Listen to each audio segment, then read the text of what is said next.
भगवान न पिता रात्रि, विशेष रात्रि है। दुनिया की कोई भी रात्रि पूर्ण नहीं होती, चंद्रमा पूरा नहीं होता, केवल शरद पूर्णिमा वाली रात को ही चंद्रमा पूरा होता है। क्यों? क्योंकि उस दिन भोले बाबा के माथे पर जो चंद्रमा का टुकड़ा लगा हुआ है वो भी आके उस चांद में जुड़ जाता है। क्यों? क्योंकि भोले बाबा तो उस दिन गोपी बनके रास में आ जाते हैं। शरदोत्फुल्ल मल्लिका, मल्लिका के फूल खिले हुए हैं, शरद ऋतु है, शरद ऋतु में मल्लिका के फूल नहीं खिलते लेकिन खिला। जमुना जी के जल में, आकाश में वो पूर्ण चंद्रमा और चांद सितारे ऐसे दिखाई दे रहे हैं जैसे जमुना के नीले नीले जल में जान पड़ता है आसमान नहीं आज धरती पर आ गया। भगवान ने बंसी बजाई और बंसी में एक एक गोपी का नाम ले लेकर पुकार रहे हैं। सब अपने अपने काम में व्यस्त हैं, कोई कुछ कर रही है, कोई कुछ कर रही है, और बंसी एक एक के कान में जाके बुलाती है, अरे गोपी चल, तुझे श्याम सुंदर महाराज में बुला रहे हैं। एक गोपी दूध निकाल रही थी रात्रि के समय, सोने से पूर्व गाय का दूध दुह रही थी।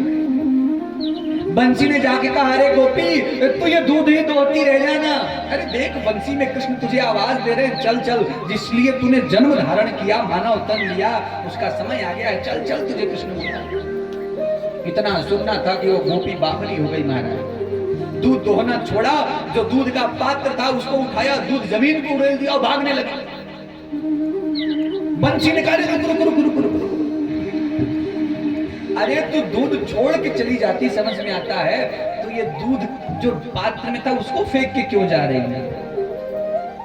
उस गोपी ने कहा, मैं भगवान के पास संसार ही छोड़ के नहीं, संसार के सारे संबंध भी छोड़ के जा रही हूं। यदि उस रास में क्षण भर के लिए भी मुझे इस दूध का ध्यान आया तो उतने क्षण के लिए मैं गोविंद से अलग हो जाऊं।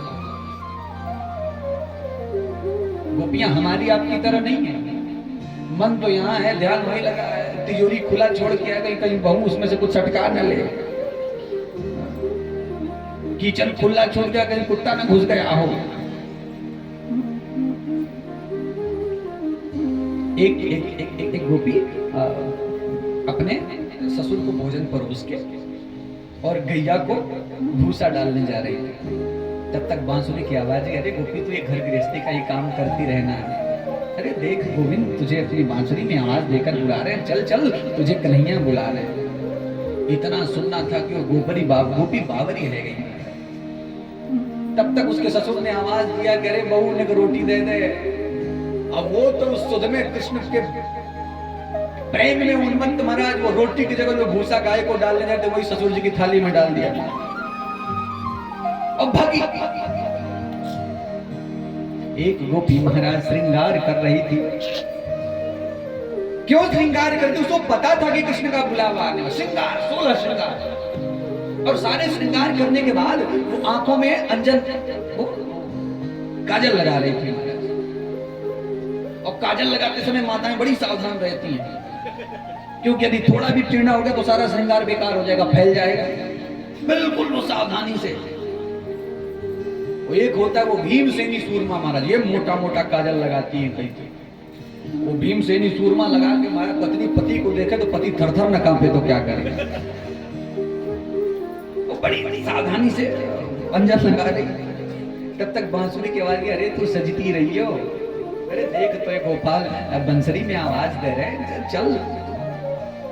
काजल का डिबिया हाथ में, एक आंख में काजल लगा हुआ। इतना सुनना था कि गोपी बावरी है गई महाराज। उसने काजल अपने हाथ में निकाला, हाथ में मलका, सारे मोड़े पे पोत ली महाराज, सारे चेहरे पे ही पोत लिया और भागी। बंसी ने कहा, रुक रुक रुक रुक, अरे तू सजी धजी इतनी सुंदर लग रही थी, तूने तो सारा अपना श्रृंगार ही खराब कर लिया। वो गोपी कहती, अरे बंसी मेरे श्याम सुंदर भी काले हैं और मैं भी काला बनकर जाऊं तो ही बात बने। दुनिया चांद की सुंदरता देखती है, मेरा गोपाल ही तो ऐसा है जो चांद की सुंदरता नहीं, जो मन की सुंदरता देखता है। जैसा मेरा श्याम सुंदर, अगर वैसा ही बनके, वैसे ही बनके मैं जाऊं तो कुछ बात बने। कबीरदास जी ने लिखा है, लाल ना रंगाऊंगी मैं हरी ना रंगाऊंगी। भगवान से कह रहे हैं कबीरदास जी कि लाल ना रंगाऊंगी मैं, हरी ना रंगाऊंगी, अपने ही रंग में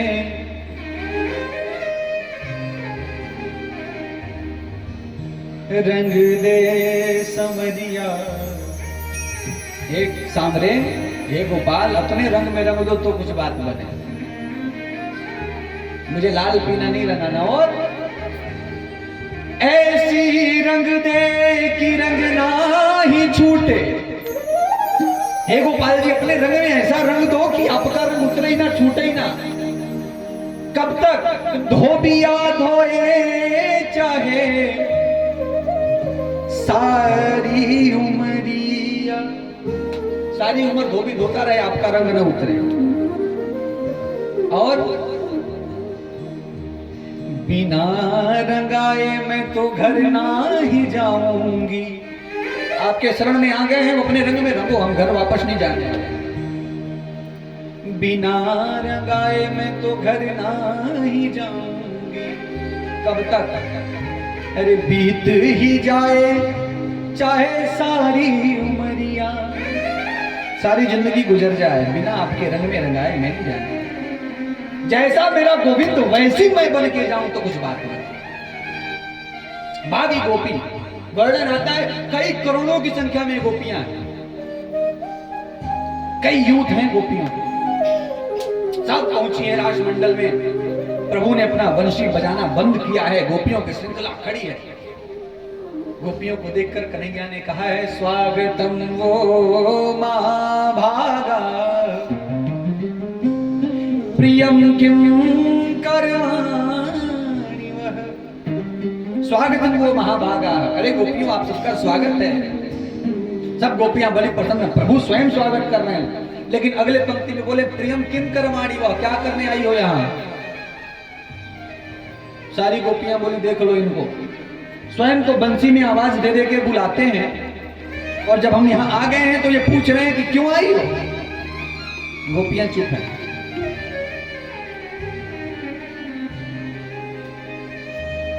फिर कन्हैया कहते हैं कि अच्छा, लगता है ये सर्व पूर्णिमा की सुंदर रात्रि देखने आई हैं, ये सुंदर बाग देखने आई हैं, देख लिया आप लोगों ने, अब जाइए, वापस जाइए। गोपियां नहीं गई।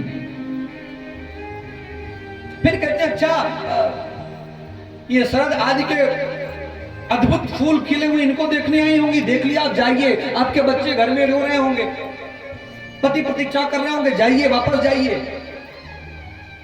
गोपियां नहीं गई। कन्हैया ने समझाया, अरे कुलीन घर की स्त्रियां यूं मध्य रात्रि में घर से बाहर नहीं जाती, आप सब वापस जाइए। गोपियां नहीं गई। भगवान समझाते रहे, गोपियों एक ही धर्म एक व्रत नेमा, और मन क्रम वचन पति पद प्रेमा। एक पत्नी के लिए एक ही धर्म, एक ही व्रत और एक ही नियम है कि येन केन प्रकारेण, मन कर्म और वचन से वो केवल भगवान अपने पति की सेवा में रही, यही एक पत्नी का कर्तव्य है। बोलो राधे राधे।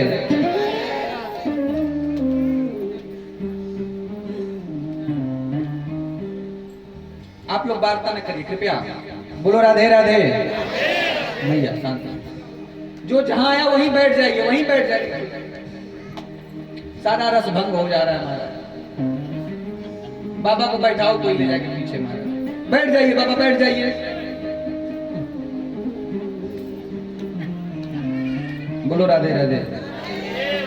ये रस एक बार भंग हो जाता है ना, तो फिर वो भाव आता नहीं। हम ऐसा थोड़ी कि घर से कुछ रट के आया हूं, कमरे से अनार के दाने लाल लाल आम खट्टे मिट्ठू लाल सुना दूंगा। बोलो राधे राधे, थोड़ा जोर से। बाबा ग्राम प्रधान थे क्या? लक्षण बता रहे हैं। बोलो राधे राधे। ए थोड़ा जोर से, थोड़ा और जोर से।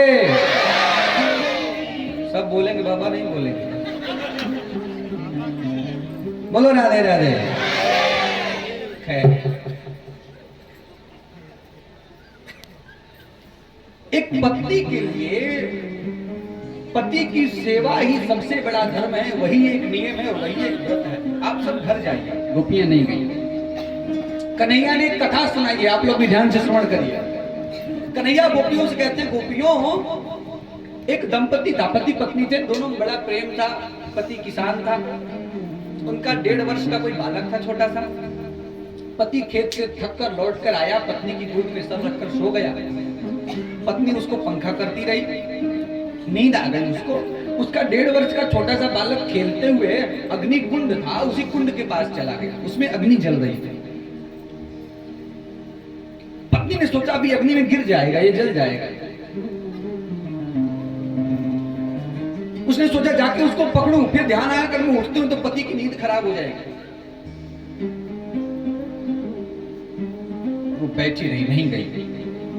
उसको अपने पतिव्रत धर्म पर भरोसा था और बच्चा खेलते हुए उस अग्नि कुंड में गिर गया। थोड़ी देर बाद जब पति की नींद खुली तब दौड़ के जाकर वो उसकी पत्नी जाकर देखती है तो गोपियों उस अग्नि कुंड में भी वो अग्नि उस बालक को जला न सकी थी। वो अग्नि कुंड की अग्नि भी बिल्कुल उस बालक के लिए शीतल हो गई, तो बच्चा वहां भी खेल रहा था। ये पतिव्रत धर्म का प्रताप है, ये होता है पतिव्रत धर्म का चमत्कार। इसलिए आप सब जाइए, घर जाइए। अब पहली बार गोपियों ने बोलना प्रारंभ किया है, ध्यान से सुनिएगा। अब तक चुप थी, अब बोलती। गोविंद, क्या लगता है आपको, हम क्यों आई हैं आपके पास? अब आपको लगता हो कि आप बड़े सुंदर हो इसलिए आपके पास आए हैं? तो जरा आईना देखो महाराज, काले हो काले। बचपन में जब मैया तुमको नहला धोला के तैयार कर रही थी, काजल का डिब्बा लेके ढूंढती, इसको काजल कहां लगाएं, ऊपर से नीचे तक तो काजल ही काजल है। तो कोई सुंदर भी नहीं हो कि हम इसलिए आए हैं? तुम सोचते हो बहुत पढ़े लिखे हो, बहुत एजुकेटेड हो, बहुत शिक्षित हो, इसलिए आई हैं? अरे आज तक तुमने गुरुकुल का मुंह नहीं देखा। 2 और 2 जोड़ने पे कितना होगा ये भी तुम्हें नहीं पता, इसलिए भी हम नहीं आए।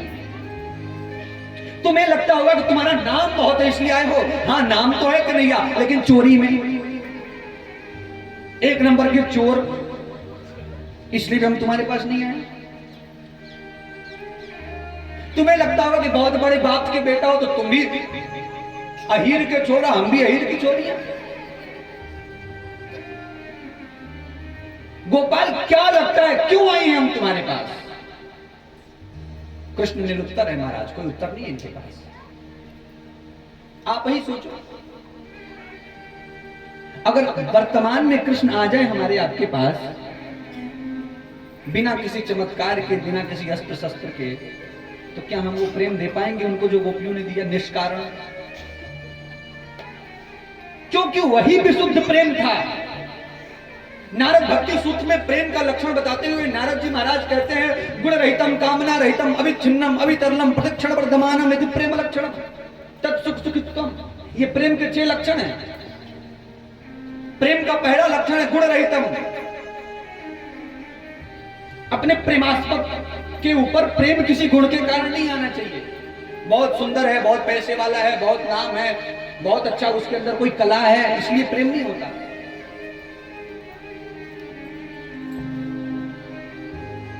जो गुण है वो गुण अवगुण में भी बदल सकता है। किसी गुण पर प्रेम नहीं होता। कामना रहितम, प्रेम में कोई कामना नहीं रहती, कोई आकांक्षा नहीं। प्रेम तो डिजायरलेस है महाराज।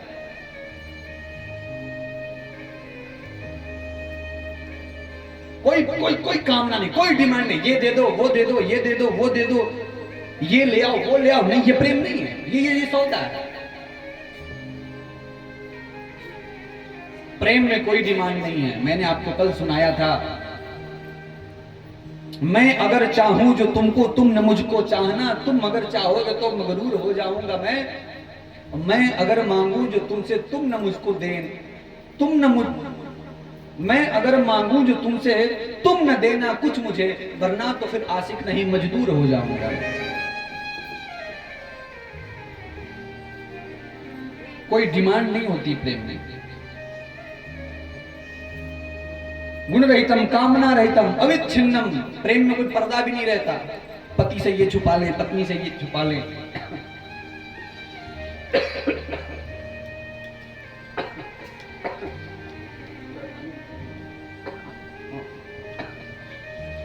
श्री राधा।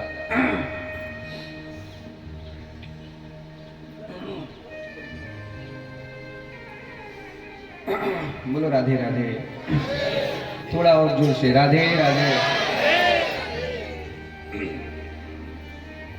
कोई पर्दा नहीं रहता, कोई छुपाव, कोई दुराव नहीं।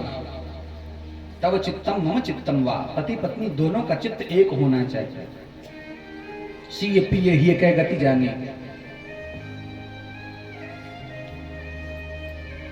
अवितरलम, प्रेम तरल होना चाहिए, प्रेम में एक एक स्पंदन होना चाहिए।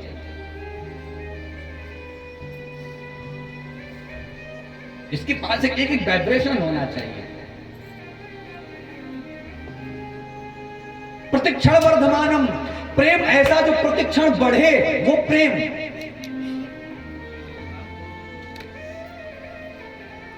कठिन है, हर क्षण प्रेम का बढ़ना कठिन है। इसलिए मैं कहता हूं वास्तविक प्रेम तो केवल ठाकुर जी से ही हो सकता है। और तक तक सुख सुखित्वम, प्रेम क्या है? तुम्हारे सुख में ही मैं सुखी हूं, ये प्रेम है। तुम्हें जिस चीज में सुख मिले उस चीज में मैं सुखी हूं, यही प्रेम है।